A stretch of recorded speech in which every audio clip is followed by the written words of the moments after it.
So I was way behind the learning curve as far as what I needed to know to do this, but they invited me to El Paso to take a look.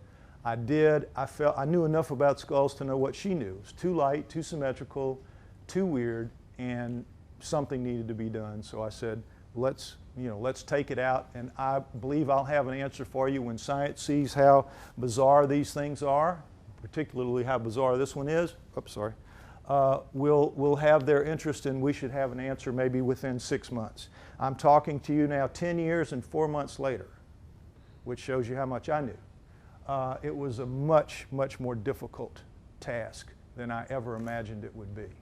But nonetheless, this is the Starchild, and as you see, it is very different. Starting with the eye sockets, and this is the piece of maxilla that we'll see in just a moment.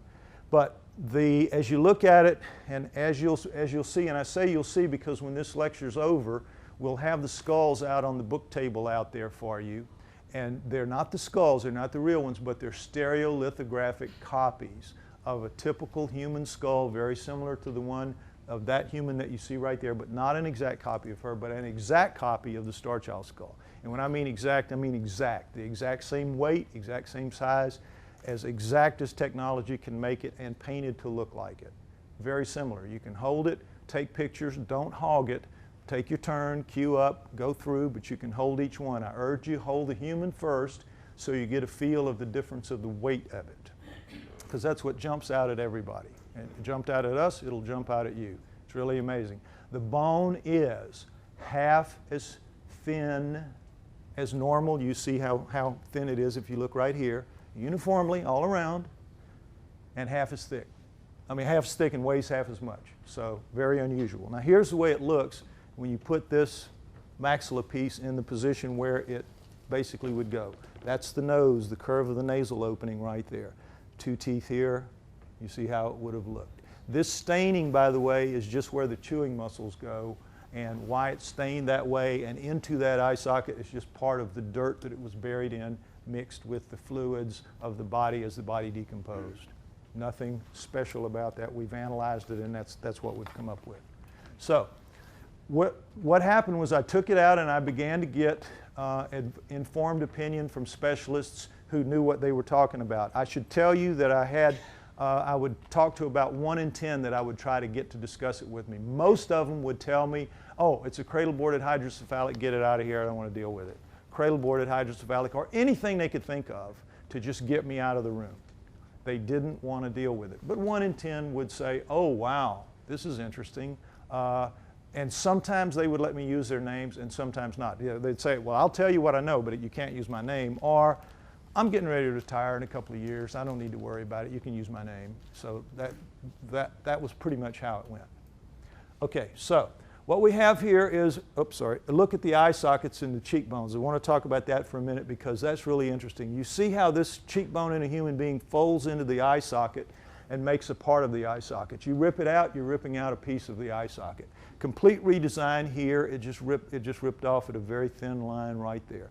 Very, very different. And this is just the start of all these physiological differences in which it doesn't match up with human at all. Not at all. All right, an eye socket of a normal human is that deep, 2 inches. 2 inches. And back at the back, as you see, are the optic nerve and the optic frame and openings where the vessels and the nerves come in that control the movement of the eyeball. In the Starchild, it's about that deep, not quite 1 knuckle at its deepest point. And as you see, the foramens have been shoved down into the middle and down low middle of the nose. So if it's got eyes even remotely like ours, they're going to be much lower in the face, sort of centered down here, instead of where our eyes are centered. And if you feel in this part right here, it's rounded and it goes up because our eye sockets hold a much bigger eyeball in our heads than we look at when we look at each other's eyes. That's so that when you get hit really hard, your eyes, like in a cartoon, your eyes don't just stay there and your body goes back. Your eyes go with you. They have to be held in your head. If that has eyes anything approaching ours, they're sticking off like frog eyes. And as you know, you're not going to make it past age 3 or 4 without one of your buddies knocking your eyes out of your head as you're playing. So it's got different eyes. We don't know what it's got, but it doesn't have eyes like ours. This is completely different up here if you feel it's like an edge rather than that rounded thing going in, and you can feel that on them as well. All right, this is a close-up of the eye sockets, and I can assure you, you can look at those eye sockets as much as you want. You cannot see a change in the terrain. You cannot see it. But if you stick your finger right here or right here, you'll feel a dent. You can kind of see where the staining of so many people doing it. And then if you drag your finger over here, you'll feel a rise, a very subtle rise, and you'll sink back into another little pit here. It's incredible.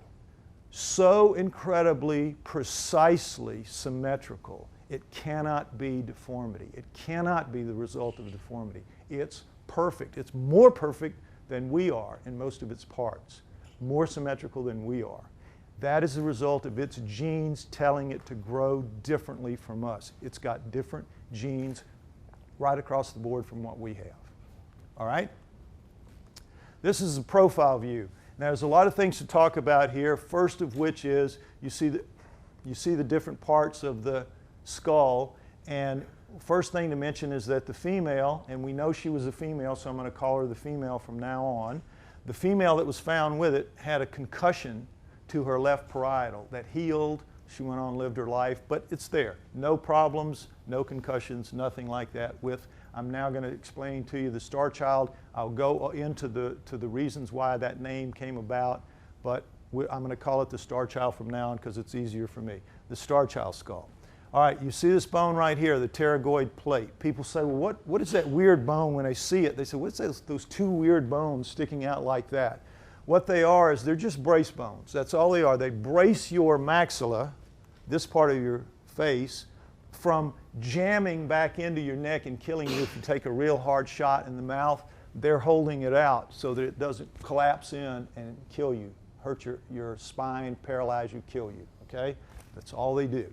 But what this shows you is how much smaller this one is than this one. It's about half the size, and everything you're going to see indicates an incredibly small lower face relative to ours. You see the ear holes, ear hole. You see the mastoid bone, that's this one right here. And in general, you see that the rear of this head is flat because it has been cradle boarded. Remember I said that scientists would say, oh, the Starchild is just cradle boarded hydrocephalic, forget about it, don't worry about it, it's routine, there's nothing special about it. Okay, well that's not exactly true, and as we'll see, but anyway, with this one it is cradle boarded. Now, we're going to talk about cradle boarding in a minute, but the key point to notice is that it stops at the inion. You're flat here from the crown where a board rests. You tie the head to a board, and it stops at the inion. Now, I want you all to just stop for a minute and feel the inion, because this is real important. Get oriented on it. It's this knot that we all have back here at the back of our heads. Every human has that. Everybody. It's where your neck attaches to your skull. Every chimp has that, every gorilla has that, every monkey has that. If you have a head on a neck, you have an inion of some sort or another, except for the Starchild, which has none. And not only does it have no inion, does it not have a bump, it has a dent, a precise dent in that area. Very strange. Its neck is completely different, as we'll see in a minute. So it has a missing inion, but this is flat, perfectly flat as this table. Because what cradle boarding is, it's when a mother in a primitive society has a baby and has to go right to work as soon as possible after. She can't have her baby on her back with its head lolling around like this as she moves and does her work, because its neck will be hurt. So they strap them to a board and they just tie the head down. They don't do anything more than that. They just tie the head so it'll stay where it is. In doing that, because a baby's bones are so soft, it flattens the rear of the head as flat as the board that it's on. So the back of the human found with the Starchild, the back of her head is absolutely as flat as that table when you feel it with your hands. The Starchild is absolutely not. You can see the convolutions here, but it has all of its natural convolutions. It was never cradle boarded. And when I say this sincerely. A moron can take one look at it and see that it was never cradle boarded, and yet I can't tell you how many experts that I've talked to that look me right in the eye and say it's cradle boarded. You know, just absurd. Absurd beyond absurd. And you start trying to argue with them and say, well, it can't be. And they just say, it is, get out. And that's it. That is the way it works. Anyway, so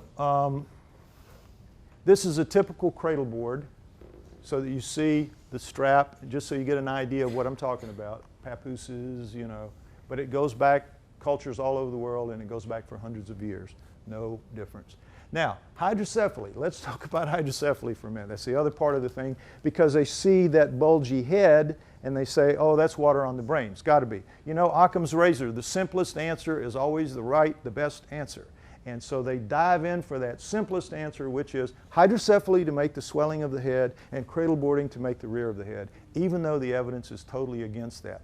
Hydrocephaly, as you see, causes pressure. Sure enough, it's the lack of the inability of the spinal fluid that gets in the brain to drain back out. It just collects. And it builds and builds until there's enough pressure for the brain to be pushed out of the foramen magnum, the neck hole, and kills them. Now, that used to be a death sentence back in the old days. Now they can shunt it and you'll live, and sometimes you hardly even know it's happened when it's done really well. So in this case, in these cases rather, as you can see, it doesn't change. The swelling can be in different areas. It can be in the front, it can be the sides, it can be in the rear, it can be the top.